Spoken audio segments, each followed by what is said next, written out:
네, 꾼의 시선으로 경제를 보는 프리미엄 경제 토크쇼 경제전쟁꾼의 오영규입니다. 대한민국 넘버원 증권경제방송사 한국경제TV가 내일 8월 31일로 창사 25주년을 맞습니다. 이에 한국경제TV의 간판 프로그램인 저희 경제전쟁꾼도 특별 생방송을 준비했습니다. 지난 4년 동안 글로벌 경제와 금융시장에 대해서 한 차원 높은 정보와 분석의 틀을 제공해 주신 여러 꾼 중에서도 특별한 분들을 한 자리에 모셨는데요. 박세익 대표님과 윤지호 대표님, 김한진 박사님과 오건영 단장님 자리해 주셔서 감사하고요. 또 다른 꾼과의 전화 연결도 준비되어 있습니다. 각 분야 최고의 꾼들과 함께 다사다난했던 글로벌 경제와 증시의 지난 날을 되돌아보고 미래를 한 발 앞서 준비해보는 시간, 한국경제TV 창사 25주년 특집 경제전쟁 꾼 지금부터 시작합니다. 창사 25주년 특집 경제전쟁꾼 최고의 꾼들을 찾아라. 경제전쟁꾼은 2021년부터 현재까지 대한민국의 대표 경제 프로그램으로 자리매김하고 있는데요. 시청자가 뽑은 최고의 경제꾼들은 과연 누구일까요? 설문조사 결과 바로 발표합니다.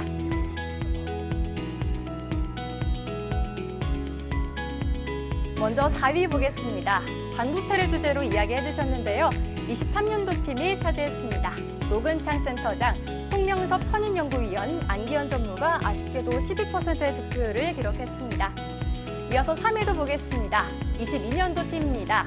김영익 교수, 이경민 팀장, 박소연 이사가 13%의 표를 받으면서 3위에 올랐습니다. 이어서 2위도 살펴보시죠. 2위는 25%의 표를 얻은 24년도 팀인데요. 김영익 교수, 박세인 대표가 2위에 자리했습니다. 대망의 1위도 보겠습니다. 바로 2021년 조회수 1등을 차지한 팀인데요. 박세익 대표, 윤지호 대표, 이선엽 이사, 이한영 본부장이 무려 49%의 득표율로 최고의 꾼 1위를 차지했습니다. 그럼 시청자가 뽑은 최고의 경제꾼들 스튜디오에서 바로 만나보시죠. 네, 이분들이 있었기에 경제전쟁꾼 대한민국 대표 경제 프로그램으로 빠르게 자리매김할 수 있었는데요.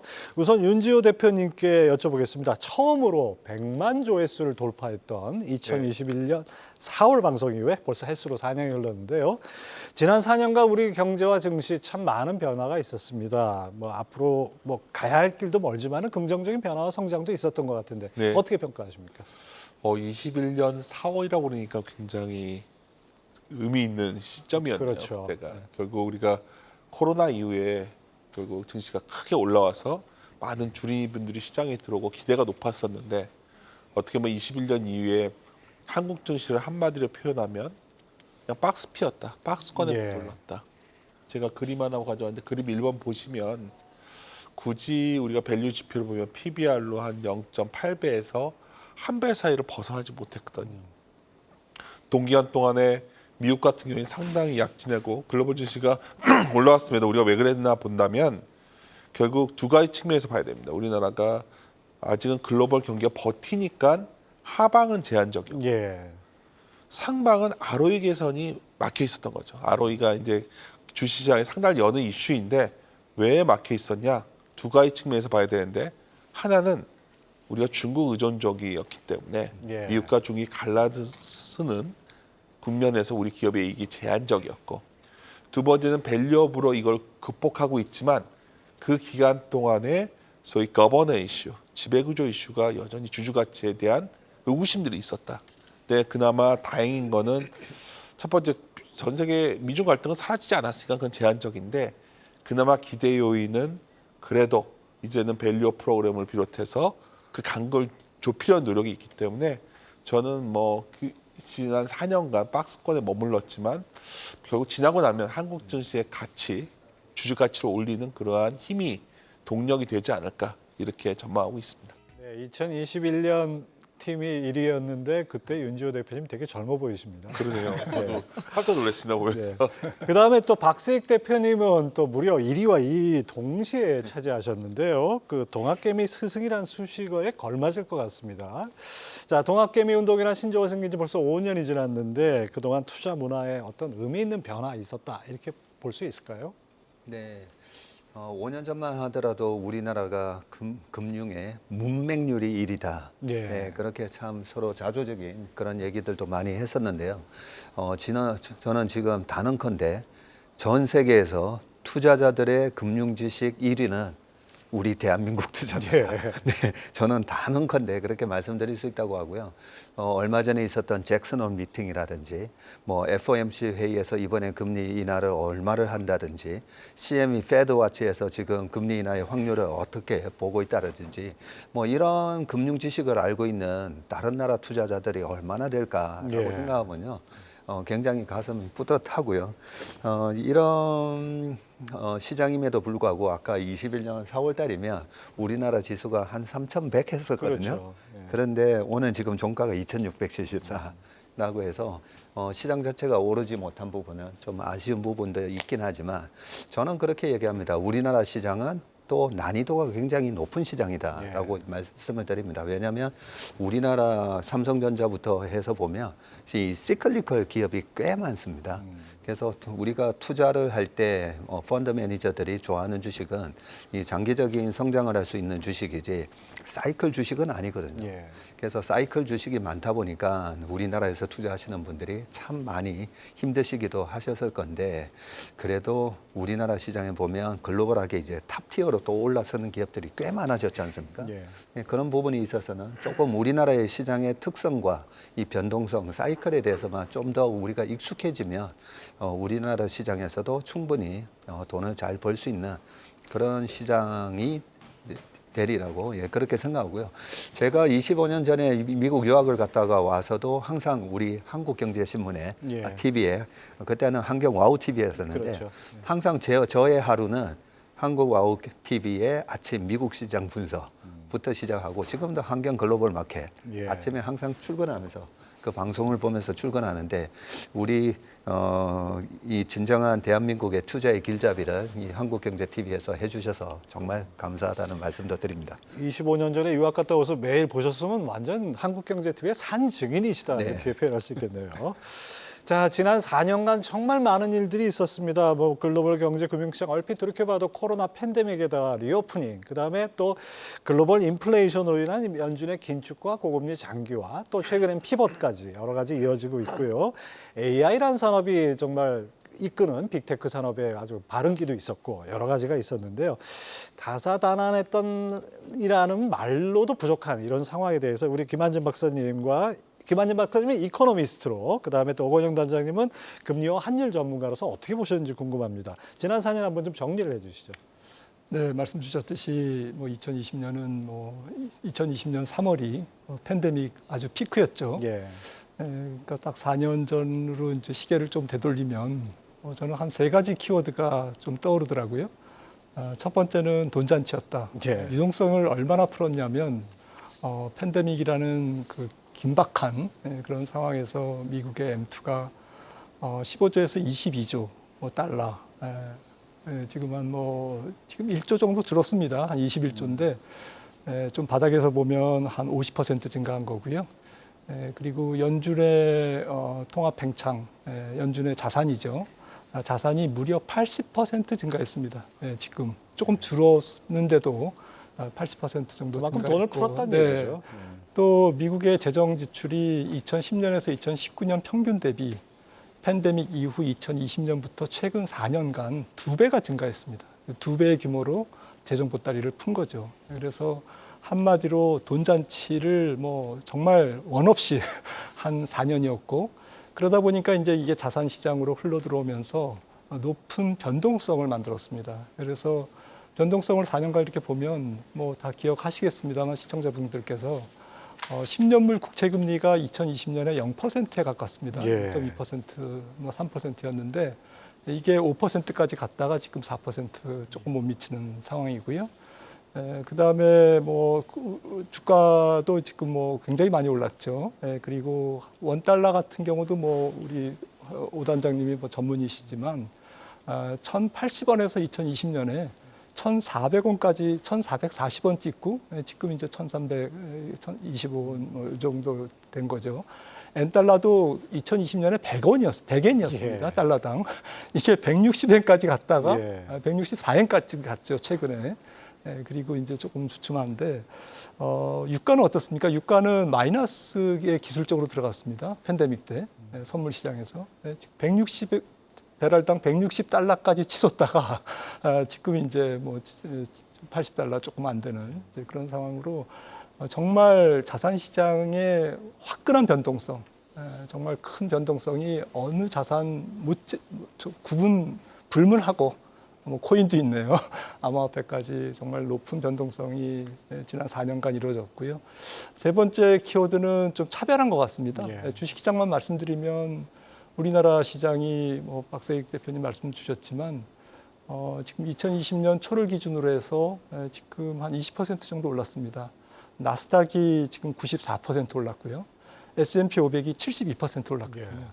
물론 이제 2020년 저점 대비로는 이제 조금 차이가 나는데 아무튼 2020년 초부터 계산을 하면 우리나라는 뭐 20% 정도의 수익률에 미국과 굉장히 큰 차별화를 보이면서 좀 저조한 성과를 나타냈다. 그래서 모든 자산이 사실은 굉장히 차별적으로 움직인 게 지난 4년간의 특징이 아니었나 싶습니다. 예. 뭐 돈잔치에 정말 화끈하게 등락을 했다 그러지만은 뭐 온탕과 냉탕을 너무 왔다 갔다 한 것 같아서 정신이 없습니다.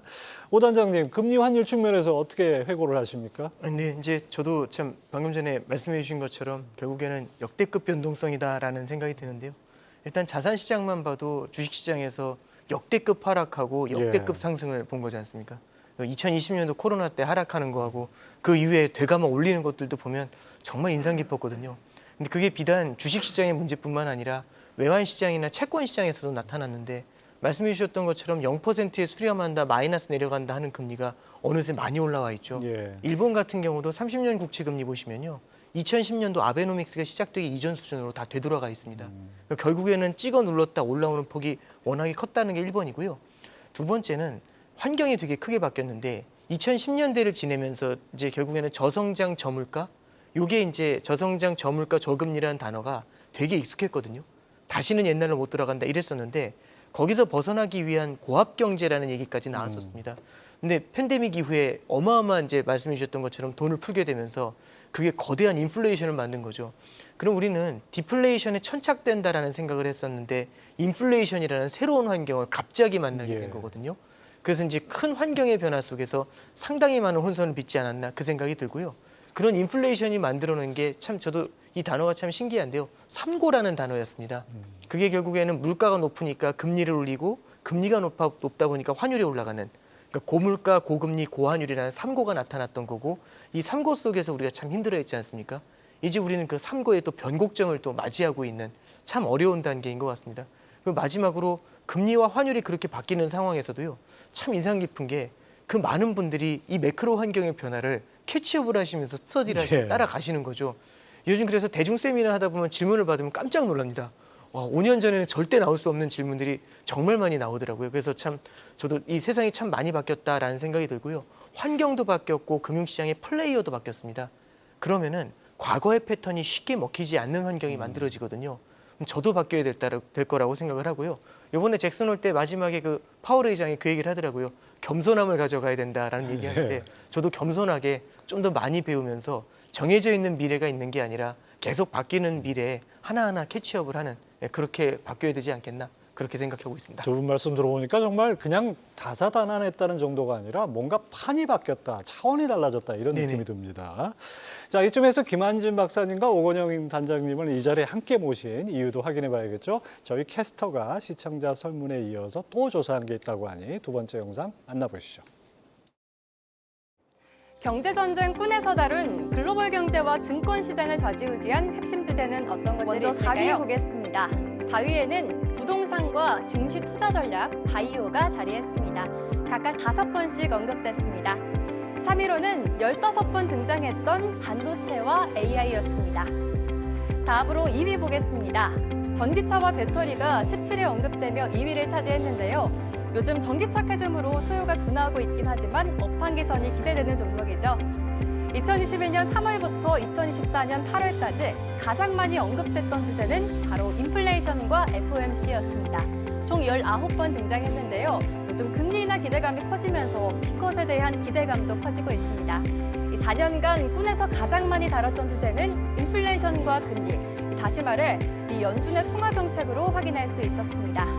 그중 오건영 단장과 김한진 박사는 통화 정책 주제로만 4회 출연했는데요.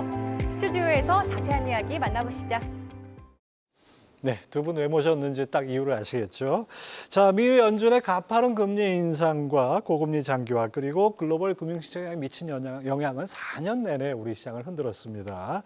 올해 잭슨홀 미팅에서는 이제 앞으로 피봇을 공식화하는 그런 단계에 와 있는데 2021년 인플레이션 판단 파월이 오판했다라는 걸 농담까지 할 정도로 좀 여유가 있어진 거 아닌가 생각도 듭니다.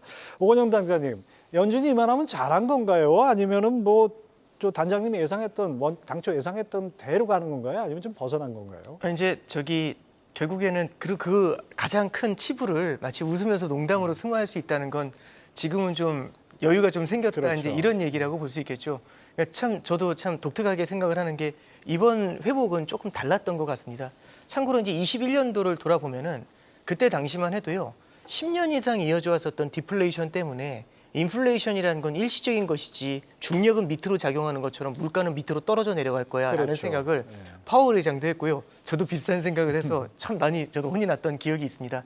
근데 그때 이제 홍역을 치르고 난 다음에 연준이 그걸 갖다 캐치업하기 위해서 기준금리를 22년도에 올리기 시작을 하는데 여태까지 패턴과는 달리 굉장히 빠른 속도로 올렸죠. 아마 이제 거의 94년도보다 빨리 올렸었으니까요. 70년대 말 이후에 가장 빠른 속도로 기준금리를 0에서부터 5.5까지 이제 잡아 올린 겁니다. 근데 금리가 높아지다 보니까 실물 경제가 굉장히 힘들어질 거라고 했고요. 그렇게 됐었을 때는 물가 잡다가 성장을 태운다.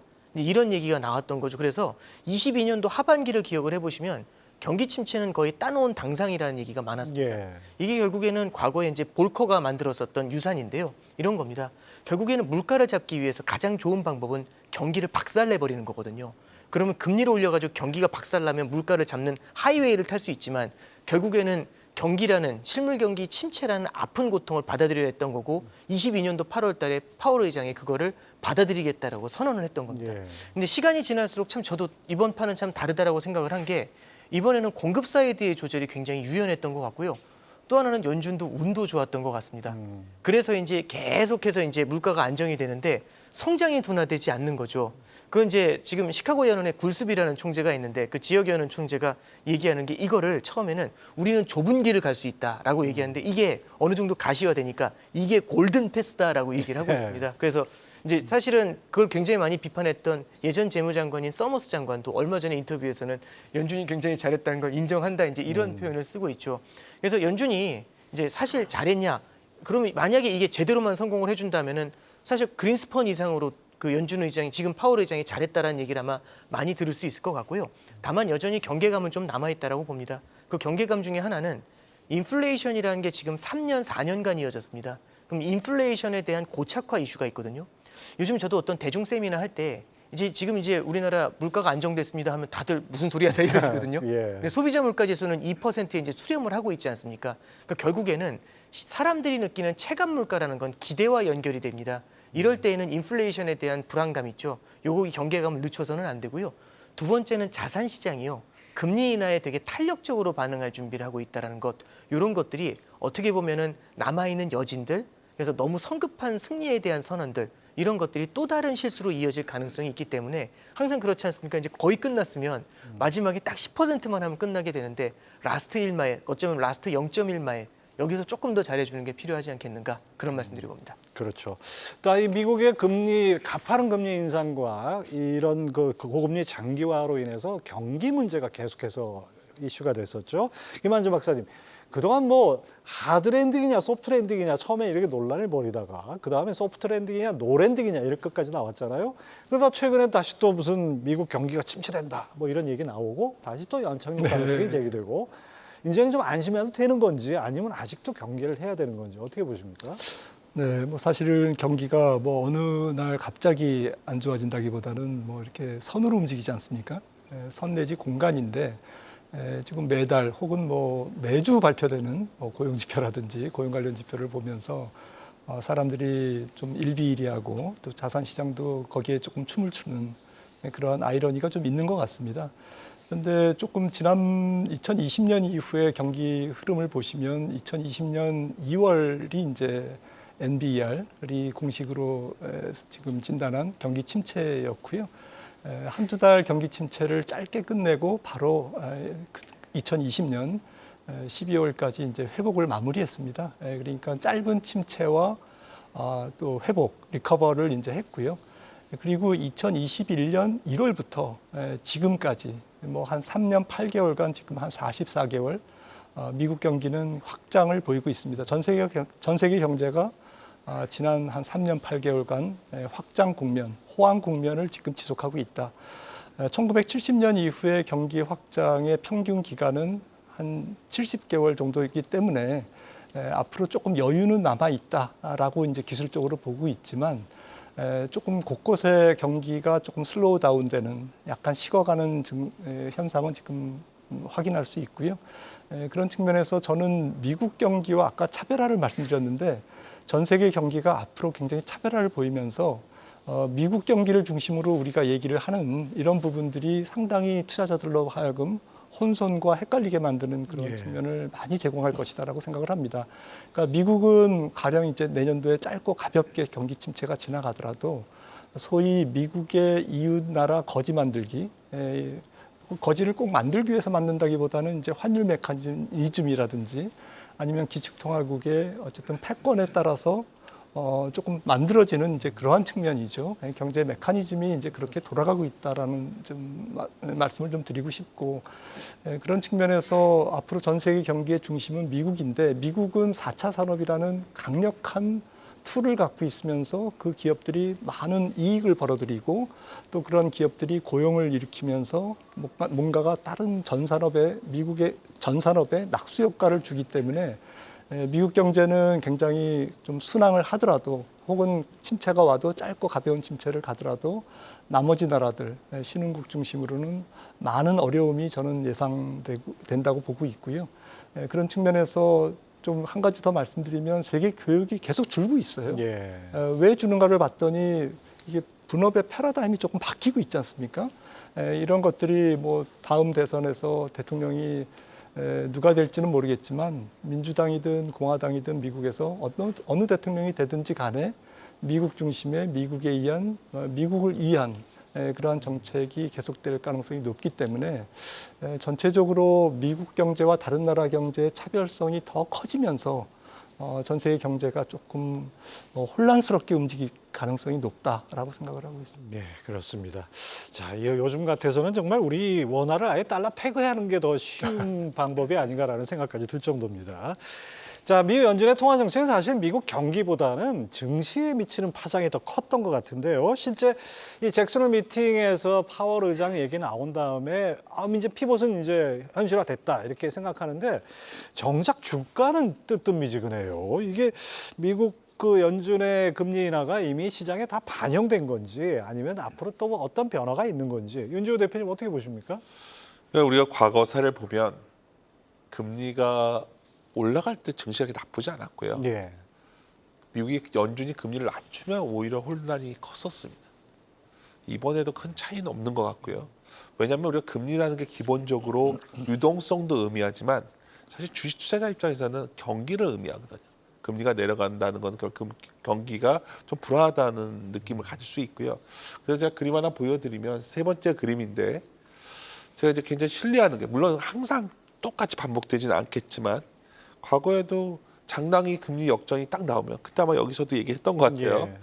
막 경기 침체들 얘기하지만은 그때는 경기 침체로 올 수 있다는 경고이고 경기 침체라는 게 딱 시작되는 주식시장 입장에서 체감하는 거는 결국 주가 하락이죠.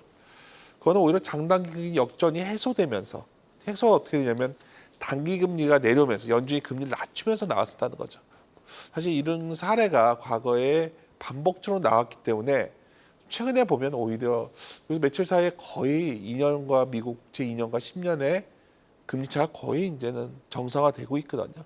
그래서 저는 사실 이번에 연준이 9월에 금리를 인하한 이후에 증시 반응이 어떨지가 좀 궁금합니다. 참고적으로 과거에 연준이 미컷 50bp 이상 인하했을 때는 증시 좋았던 적 없었어요. 그러니까 우리가 금리라는 게 결국 왜 내리느냐 이유를 본다면 경기 침체까지는 모르겠지만 최소한 경기 하강을 방어하겠다는 그러한 것들이 반영되면서 내리는 거기 때문에 증시에 무조건 좋은 일만은 아니다. 저는 그렇게 판단하고 있습니다. 박세익 대표님 어떻게 보십니까? 네, 이번에 이 금리 인하와 금리 인상 때문에 주식시장이 크게 요동을 쳤었는데요. 대체로 이제 주식을 하시는 분들이나 이 자리에 앉아 계시는 분 중에서 김한진 박사님을 제외하고는 우리가 뭐 이 시장에 들어온 게 90년대 중반, 저는 이제 좀 한 30년 되긴 했는데 2000년 이후에 금리 인하 케이스를 보면 지금 말씀하신 대로 2001년도 1월 3일 날 처음에 이제 비컷을 시작하거든요. 6.5에서 50pp를 인하를 하는데 그러면서 닷컴 버블이 붕괴되는 예. 어마어마한 시장을 겪었었고요. 그때 나스닥이 5,100에서 1,100을 가니까요. 2년 반 만에 5,100에서 1,100을 갔으니까 5분의 1로 떨어졌네요. 네, 5분의 1로 엄청난 충격이었고 이 하드랜딩 과정에서 사라진 기업이 꽤 많습니다. 유명했던 뭐 엔론뿐만 아니라 뭐 패츠닷컴 그리고 뭐 토이스닷컴 뭐 많은 기업들이 망했었고요. 그리고 또 한번 비컷을 했었던 경우가 바로 2007년이고요. 예. 2007년에는 첫 금리 인하를 했던 게 지금 이번에 9월 18일이잖아요. 2007년에도 9월 18일 날 첫 금리 인하를 하게 되는데 그때도 뭐 5.5에서 50pp를 인하를 하게 되는데 그때 당시에는 벌써 서프라임 모기지 관련해서 글로벌 IB들이 대손 충당금을 쌓기 시작합니다. 그러면서 페드가 보니까 이거 심상치 않네 하면서 금리 인하를 했는데 2008년도에 시장이 박살이 났었고요. 그런 경험이 있다 보니까 우리가 금리 인하를 기다리지만 금리 인하가 절대 시장에 좋은 시그널은 아니다라고 판단을 하고 있고요. 2020년에서 코로나 때도 금리 인하가 한 번 더 있었잖아요. 예. 그때는 3월 3일이었는데요. 그때도 50pp, 그 다음에 100pp 인하를 할 때 시장이 또 박살이 났습니다. 그래서 오히려 금리 인상을 하다가 동결을 하고 금리 인하 전까지 항상 시장이 좋았었거든요. 그래서 금리 인하를 빨리 할 필요는 없습니다. 오히려 금리 인하가 아니고 동결돼 있는 이 가운데 오히려 시장은 좋을 겁니다. 이런 얘기를 그동안 해왔었는데 자 이제는 금리 인하를 하는데 지금 방금 말씀드렸던 내용만 들으면 야 이거 도망쳐 신호 예. 아닌가 이런 생각이 드는데 지난번에 이 금리 인상이 시작됐던 22년 3월 달이었죠. 그때 제가 그동안에 25년 동안의 금리 인상 케이스를 보면 2004년도 6월 달에 처음 금리 인상을 시작하거든요. 앨런 그린스펀 시대에. 그때부터 금리 인상이 중단됐던 2006년까지 장이 굉장히 좋았었습니다. 예. 그래서 이번에 22년에도 금리 인상을 할 때 아니 금리 인상할 때 항상 시장이 좋았어요라고 했다가 22년도에 시장이 큰 폭의 하락이 돼서 내가 뭐가 틀렸지? 뭐가 잘못됐나 했더니 물가를 잡기 위해서 저렇게 공격적으로 빅스텝, 자이언트 스텝을 했던 경우는 1980년대 초랑 비슷했다는 거죠. 예. 그래서 1980년대에 폴 볼커가 공격적으로 금리를 올릴 때는 시장이 먼저 박살이 났었습니다. 그리고 80년도에 이제는 물가 잡힌 것 같아 하면서 금리를 인하할 때부터 시장이 올라갔었거든요. 그래서 지난번에 금리 인상 때 제가 틀렸기 때문에 그러면 이번에 또 금리 인하할 때는 최근에 25년 케이스를 볼 거냐 아니면 1980년도에 물가를 잡기 위해서 공격적으로 금리 인상을 했었던 그때 케이스를 볼 거냐라고 보면 1980년대 케이스를 보는 게 맞고요. 82년 하반기부터 금리를 내리기 시작하는데 당시에 실업률은 83년까지 10%를 치고 올라갑니다. 최근에 이제 샤멜 법칙 이런 예. 얘기 때문에 실업률이 4.3 올라가니까 이제 하드랜딩 오는 거 아닌가 걱정들 많이 하시는데 83년도에도 실업률이 치고 올라갔음에도 불구하고 10년물 국채금리가 떨어지고 페드가 금리를 낮출 때부터 시장이 날아가기 시작했습니다. 그래서 82년 말부터 시작해서 우리가 겪었던 87년 블랙만데이, 그 다음 해 88년까지 시장이 8년 연속 오르는 그런 장이 연출이 됐었기 때문에 이번에도 뭐 확신을 하면 안 되겠지만 실업률이 여기서 폭등을 할 만한 그런 요인이 있는가만 체크를 하시고 그러지는 않을 것 같다라는 판단이 들면 오히려 지금은 80년대를 보면서 금리 인하로 인해서 오히려 약간의 안도랠리가 올 수 있다라고 생각하고요. 단지 금리 인하를 하기 전 2달 전부터 최근과 같은 이런 시장의 변동성이 커지는 현상은 과거에도 계속 있어 왔었습니다. 예. 그리고 이번에 9월 18일 금리 인하를 하고도 처음에는 시장이 이게 하드랜딩의 시작인지 아니면 80년대 케이스인지 거기에 대한 투자자들은 확인을 하고 싶어 할 겁니다. 그래서 미국 대통령 선거도 아직까지 11월 달에 남아 있기 때문에 10월 달까지는 저는 계속 지금과 같은 변동성 장세가 이어진다고 보고요. 두 번째 금리 인하가 예정돼 있는 11월하고 12월하고 한 세 번째 금리 인하를 하는 거 보면 대충 이제 감이 올 거예요. 2019년에도 하반기에 금리 인하를 예. 3번 했었는데 그 2019년도에도 세 번째 금리 인하에서 이게 경기 침체로 가는 금리 인하가 아니네라고 판단이 되면서 시장이 위로 고점을 뚫으면서 올라갔기 때문에 일단은 11월 대선 전까지는 약간은 변동성은 좀 더 이어질 거라 생각합니다. 네, 그렇군요.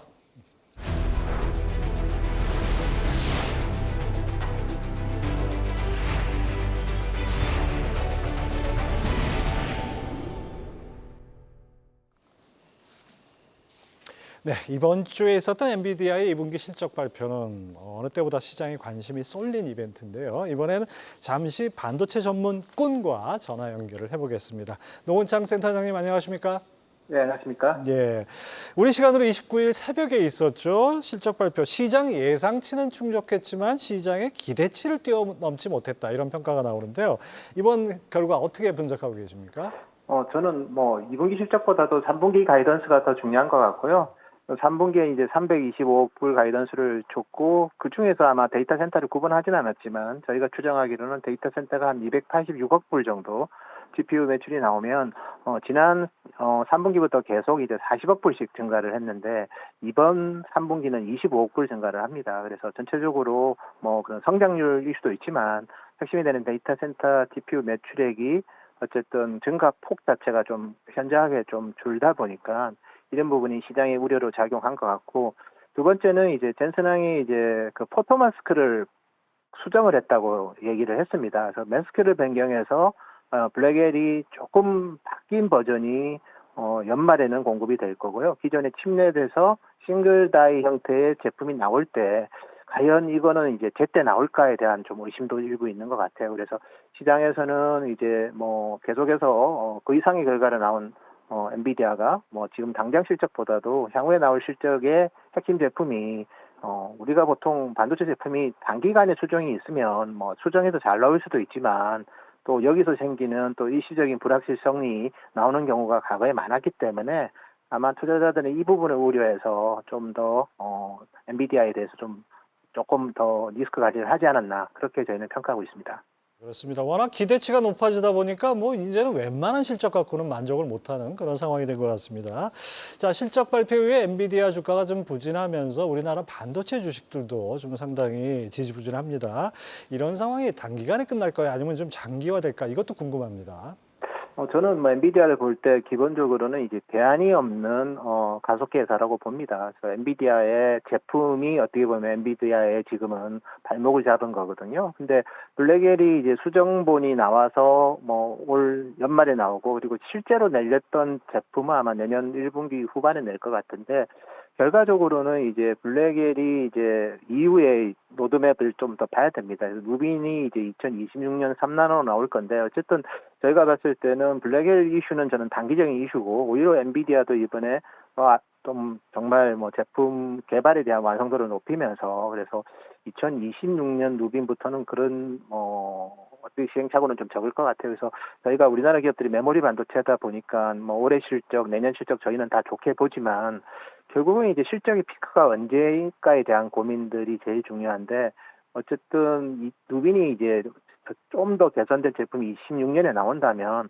이번 사이클은 조금 더 길게 갈 수는 있을 것 같아요. 물론 이제 2025년 실적은 시장 기존 기대치보다 조금 떨어질 수는 있지만 그래도 그로스 자체는 계속 나오기 때문에 피크 아웃의 시기가 좀 딜레이 되는 계기가 되지 않을까 그런 생각이 듭니다. 그래서 결론적으로 엔비디아 주가에 우리 SK하이닉스는 거의 커플링된 모습으로 주가가 움직였다면 이제부터는 살짝 비커플링된 모습도 좀 보이지 않을까 그렇게 보고 있습니다. 네, 아무튼 우리 반도체 주가 아주 관심사인데 어떻게 움직일지 지켜봐야겠습니다.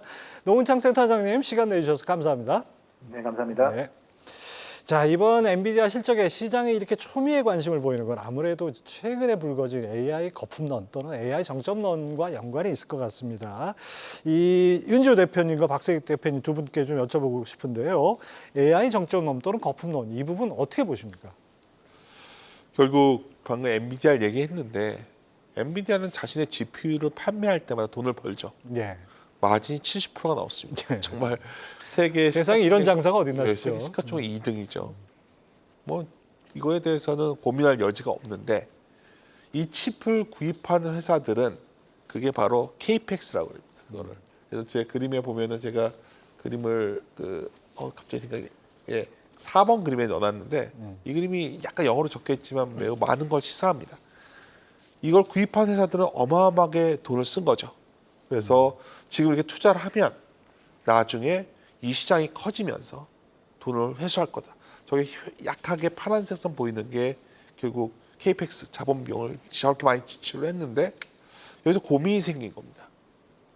생각보다 우리가 생성형 AI를 얘기하는데 처음에 신기하니까 우리가 이거를 자료를 수집하는 데도 쓰고 뭐 코딩에도 쓰고 막 하지만 아직까지는 킬러 앱이 없단 말이 많지 그렇죠. 않습니까? 네. 이거를 범용화될 정도의 침투율이 아직 보이지 않다 보니 이거에 대한 고민들이 커지고 있고요.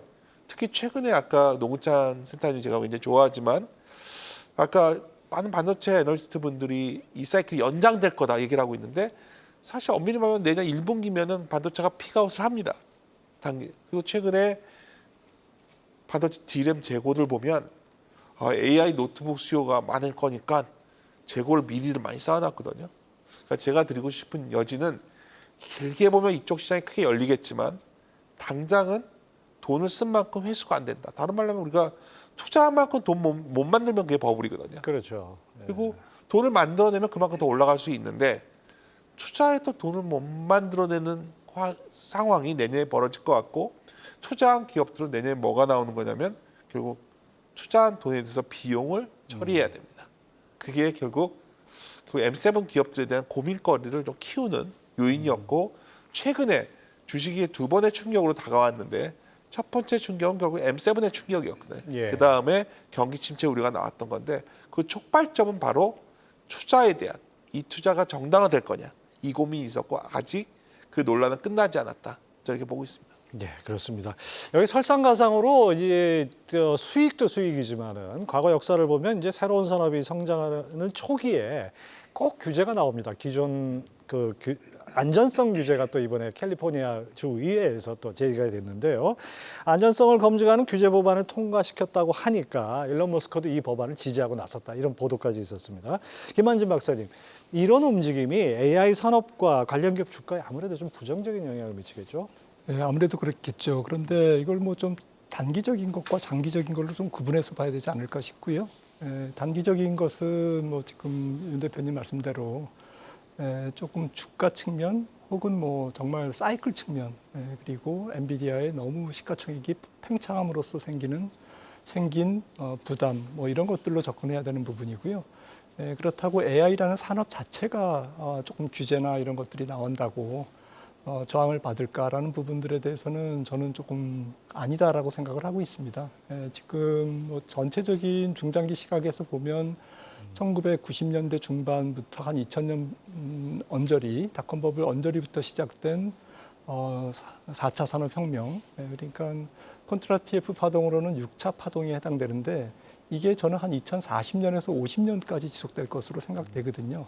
하지만 앞서 말씀드렸듯이 좀 소순환, 이번 경기 순환으로 보면 이번이 지금 뭐 올해 하반기라든지 내년 상반기가 레이트 사이클이라는 거죠. 예. 경기 순환의 막바지 국면으로 저는 이해를 하기 때문에 4차 산업도 아무래도 이제 조금 주가에 조금 부담을 안고 있는 그런 상태에서 이런 관련된 뉴스들은 더욱더 주가에 좀 스트레스를 주지 않을까라고 생각을 합니다. 지금 사실은 AI라는 특성이 있습니다. 뭐 잘 아시다시피 인간이 통제하지 못하는 그런 상황에 대량 살상무기나 뭐 지금 딥페이크 문제도 많이 사람들이 불거지고 많이 문제를 일으키고 있습니다만은 정말 인간이 통제하지 못하는 그러한 뭐 약간 뭐 사이버 공격이라든지 이런 것들을 그만 그 어느 정도는 스텝 바이 스텝으로 점검할 건 점검하고 또 관련자들이 이러한 그 안정된 그러한 산업의 생태계를 만드는 데 참여할 수 있도록 좀 법제화하는 그런 움직임이 이번에 캘리포니아 AI 규제법의 의미인 것 같고요. 그런 측면에서는 당연히 해야 되는 그런 차원에서 주가에는 비록 단기적으로는 뭐 좀 영향을 줄 수가 있겠지만 그거는 이제 다른 문제고 좀 중장기적으로는 이런 것들이 조금 차근차근히 점검해야 될 필요성은 충분히 있는 것이 아닌가 생각을 합니다. 예, 어차피 밟아가야 될 단계라면은 피할 수 없겠죠. 자, 저희가 이 경제정책군에서 미국 그 연준의 통화정책 못지않게 많이 다룬 주제가 바로 전기차와 2차 전지입니다. 최근 코스닥 시장의 주도주가 좀 바뀌는 양상인데 2차 전지에서 좀 바이오로 넘어가는 그런 분위기인데요. 이번에는 2차 전지 전문 꾼을 연결해서 말씀 나눠보겠습니다. 이한나 연구위원님 안녕하십니까? 네, 안녕하세요. 네, 2차 전지 요즘 전기차 캐즘이라는 것 때문에 좀채 호전되지 않는 상태에서 전기차 또 화재 소식도 자꾸 들리고 이 2차 전지 섹터가 약세를 벗어나려면 언제쯤이나 될지 이거 참 궁금한데요. 미 대선 이후에는 좀 분위기 반전될까요?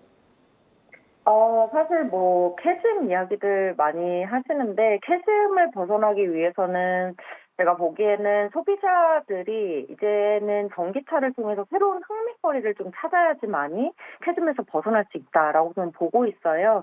이런 측면에서 이제 산업적인 측면에서 캐즘을 벗어나서 다시 전기차 수요를 끌어내는 측면으로 봤을 때에는 내년까지도 캐즘을 벗어나긴 좀 어렵지 않나 이렇게 보여지고는 있지만요. 결국에는 저희 주가 반등이라고 하는 거는 기대감이에요. 결국에는 소비자들에게 있어서 전기차의 흥미거리를 끌어낼 수 있는 요 포인트에서 결국 자율주행의 업그레이드에 대한 기대감이 좀 있다면 동시에 전기차 수요로까지 좀 확장될 수 있는 부분이 있다라고 보여지고 있고요. 그거의 중심에는 테슬라가 저는 있다라고 보고 있습니다. 그래서 산업적인 측면에서 캐즘을 벗어나서 수요가 증가하는 부분은 내년까지 좀 어려워 보이긴 하나 주가적인 기대감 자체로 봤을 때에는 이번에 이제 10월 테슬라 쪽에서 이제 로보택시 공개 등 여러 가지 이벤트들이 좀 있잖아요. 그리고 내년에 가장 기대되고 있는 전기차로 뭐 사이버 트럭도 있겠지만 자율주행 모델 Y 주니퍼 버전도 있어요. 그렇기 때문에 관련된 자율주행 측면에서의 흥미거리가 이제 올라오게 된다면 이제 2차 전지 주가 자체로도 조금 의미 있게 좀 반등할 수 있는 분위기가 형성되지 않겠느냐. 바로 이제 다음 달이 다다음 달이 이제 10월이기 때문에 얼마 남지 않은 것 같고요. 미국 대선 이후에 분위기가 반전될 수 있겠느냐 이런 부분에 있어서는 우선 첫 번째로는 앞서 말씀드렸듯이 테슬라 쪽에 이제 로보택시 관련돼서 자율주행에 대한 주식시장에 이제 그 기대감이 좀 올라오면 오히려 2차 전지 섹터가 워낙 수급이 좀 비어져 있기 때문에 동시에 같이 주가 반등을 좀 바라볼 수 있다라고 보여지고 있고 지금 대선 같은 경우에도 지금 해리스 대 지금 트럼프 둘 중에 이제 뭐 트럼프 쪽에서 재집권이 된다고 하면 결국에는 2차 전지 주가에 좀 안 좋은 영향을 미치지 않겠느냐라는 부분들이 있고요. 저 역시도 그렇게 생각은 하고 있지만 결국에는 관세적인 측면에서는 굉장히 동등하게 좀 가고 있고요. 트럼프 정부 재집권에 대한 부분을 우려를 한다면 결국에는 소비자 세액 공제에서 5천만 달러 세액 공제 혜택이 없어지는 부분들을 지금 대부분 우려를 하시는 건데 그렇게 되면 차라리 테슬라 서플라이 체인들은 그래도 리스크에서 조금 벗어날 수 있다. 왜냐하면 실제 이제 소비자 세액 공제가 들어가지 않았음에도 불구하고 수요가 올라왔었던 부분들이 좀 있고요. 그리고 수익성을 바라볼 수 있었던 부분이 있기 때문에 물론 이제 어느 쪽이 당선이 되느냐에 따라서 2차 전지 주가가 하루 이틀 정도 흔들릴 수는 있겠으나 우선은 이제 테슬라 서플라이 체인 중심으로 해서는 리스크가 조금 낮다라고 보여지고 있고 두 번째로는 우선 시장 기대감이 이미 낮은 상태에서 불확실성 해소로 또 작용을 할 수가 있습니다. 그렇기 때문에 오히려 하루 이틀 정도 변동성이 생기다가 이제 좀 반등이 일어나지 않겠느냐라고 저는 보고 있습니다.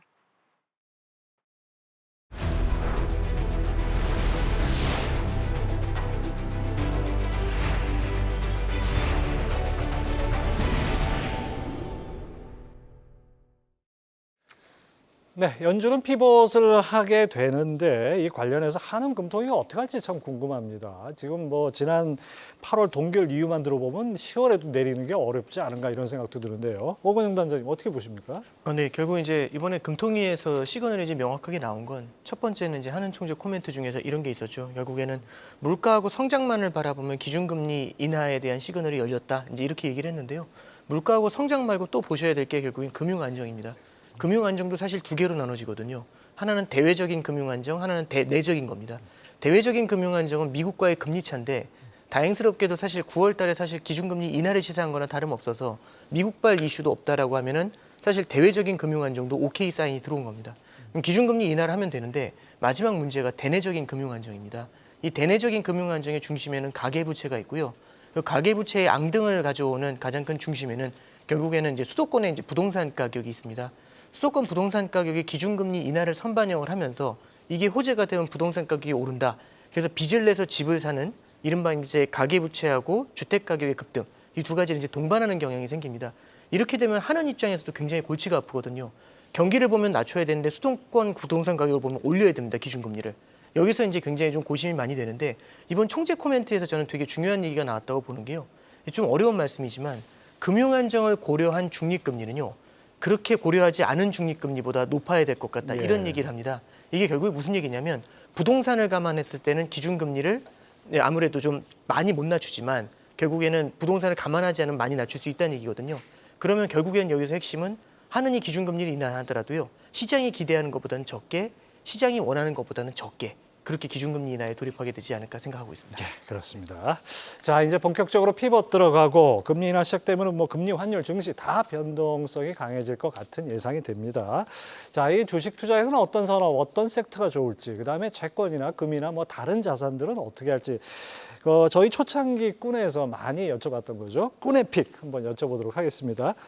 박세익 대표님부터 하시겠습니까? 네, 짧게 그렇습니다. 해주십시오. 네, 아까 미국 대선 전까지는 변동성이 계속 이어진다라고 봤지만 11월부터 내년 상반기까지는 굉장히 강한 장이 온다라고 생각을 하고 있습니다. 달러가 약해지고 금리 인하를 했기 때문에 달러가 약해질 수밖에 없고요. 약달러 국면으로 들어갔을 때 이머징 마켓의 주가가 상당히 좋습니다. 그런데 그동안에는 킹달러, 고금리 상황에서 우리가 살 수 있는 주식은 굉장히 제한적이었습니다. 미국 주식도 M7이었고요. 국내 주식도 수출을 미국에서 잘하는 기업, 삼양라면부터 해가지고 몇 가지 기업에 제한적이었는데 이게 금리가 떨어지고 강달러가 이제 약달러로 변하고 하면요. 드디어 우리나라의 내수주들도 움직이기 시작합니다. 그리고 고금리 때문에 많은 그 영향을 받았던 이제 바이오도 움직이고 건설도 움직이고 그래서 그동안에 코스닥 시장도 많이 안 좋고 했었는데요. 11월부터 내년 상반기까지는 뭐 그렇게 제한적인 상승뿐만 아니라 많은 내수주들까지 뭐 많은 분들이 가지고 계시는 카카오, 네이버 같은 주식도 꽤 반등을 할 걸로 그렇게 예상을 합니다. 윤지호 대표님 어떻게 보십니까? 짧게 방금 전에 말했던 달러가 약하다면 그거의 반대편은 이게 금이거든요. 금만 최근에 그래서 많이 올라왔습니다. 그래서 저는 내년 초에 미국의 재정 이슈가 좀 나올 수 있기 때문에 부채 한도 때문에 금이라는 게 최근에 강세 부분도 많은 분들이 좀 유념해서 보셨으면 좋겠다. 이렇게 말씀드리겠습니다. 김한진 박사님 한 말씀 해주시죠. 네, 주식 비중을 조금 줄이는 게 저는 거꾸로 줄여야 된다. 줄이는 시점인 것 같고요. 물론 장기적으로 보면 뭐 주식은 보유해야 되는 자산이지만 지금 전 세계 증시가 역사적으로 최근 한 50년간 한 90% 확률로 비싼 지금 환경입니다. 그래서 여기서 조금 더 오를 수는 있겠지만 더 오를지는 모르겠지만 상당히 경기 측면에서도 또 자산 가격의 지금 과열 측면에서도 지금은 조금 네. 예. 자, 마지막으로 오건영 단장님도 간단하게. 이제 결국에는 채권을 할 때 금리 인하면은 장기채를 많이 사지 않습니까? 근데 이게 이미 기대를 좀 많이 반영한 면이 있기 때문에요. 장기채뿐만 아니라 단기채를 같이 끼워가지고 이 밸런스를 좀 유지해주는 전략들 이런 걸 좀 고민해 주시면 좋을 것 같습니다. 네, 특집 생방송에 함께해 주신 네 분 꾼께 다시 한번 감사 말씀드립니다. 귀한 말씀 감사합니다. 네, 공지 하나 해드리겠습니다. 경제전쟁꾼은 다음 주부터 오후 6시에 찾아뵙겠습니다. 지금까지 시청해 주신 여러분 고맙습니다.